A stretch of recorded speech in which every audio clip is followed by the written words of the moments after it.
Hi. അപ്പോൾ ഇന്നെനിക്ക് ചെറിയൊരു ആഡ് ഷൂട്ടും ഒപ്പം തന്നെ ഒരു മാർക്കറ്റ് വിസിറ്റും കൂടെയുണ്ട്. അതിനുള്ള പ്രിപ്പറേഷൻസാണ് ഇപ്പോൾ കണ്ടുകൊണ്ടിരിക്കുന്നത്. ആഫ്റ്റർ മൈ ഗെറ്റ് റെഡി നേരെ പോണത് ആര്യ ചേച്ചിയുടെ വീട്ടിലോട്ടാണ്. രണ്ടും നടക്കേണ്ടത് അവിടെയാണ്. കൺഫ്യൂഷനായല്ലേ? കമോൺ, വഴി പറയാം. ഞങ്ങൾ വീട്ടിൽ നിന്ന് ഇറങ്ങി പിന്നാമ്പുറത്താണ് ആര്യ ചേച്ചിയുടെ വീട് വരുന്നത്.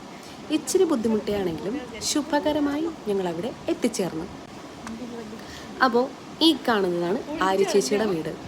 ഇതിനകത്താണ് നമ്മുടെ സൂപ്പർ മാർക്കറ്റ് വരുന്നത്, ഹൈപ്പർ മാർക്കറ്റ്. ആര്യ ചേച്ചിയുടെ മോനായ ശ്രീശങ്കർ, ഞങ്ങളുടെ അർണു സ്റ്റാർട്ട് ചെയ്ത പുതിയൊരു സെറ്റപ്പാണിത്. കാണാനൊരു കുട്ടി ഷോപ്പാണെങ്കിലും ഞങ്ങൾക്കിതൊരു ഹൈപ്പർ മാർക്കറ്റിൻ്റെ ഫീലാണ്. അവിടെ എത്തിയപ്പോഴാണ് ഞാനാണിത് ഇനോഗ്രേറ്റ് ചെയ്യാൻ പോകുന്നത് ഞാൻ അറിഞ്ഞത്. അതിനുള്ള എല്ലാ സെറ്റപ്പും അവനവിടെ ചെയ്തിട്ടുണ്ട്.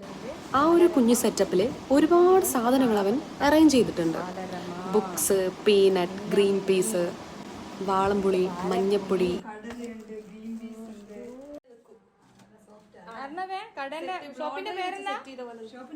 ഷോപ്പിന്റെ പേര്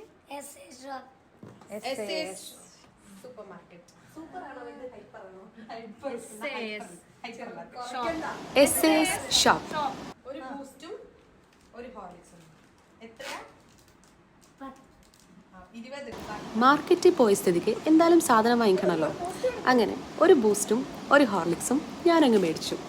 എന്നാലും സ്വന്തമായിട്ട് പോക്കറ്റ് മണി ഏൺ ചെയ്യാനുള്ള അർണുവിൻ്റെ ഈ ഒരു സംരംഭത്തെ ശരിക്കും അപ്രിഷ്യേറ്റ് ചെയ്യാതിരിക്കാൻ വയ്യ. ശരിക്കും പറഞ്ഞാൽ ആര്യ ചേച്ചി കടയിൽ നിന്ന് കാശ് കൊടുത്ത് മേടിക്കുന്ന സാധനം വീട്ടിൽ വന്നതിന് ശേഷം വീണ്ടും കാശ് കൊടുത്ത് മേടിക്കേണ്ട ഒരവസ്ഥയാണ് ഇപ്പോൾ ആര്യ ചേച്ചിക്കുള്ളത്.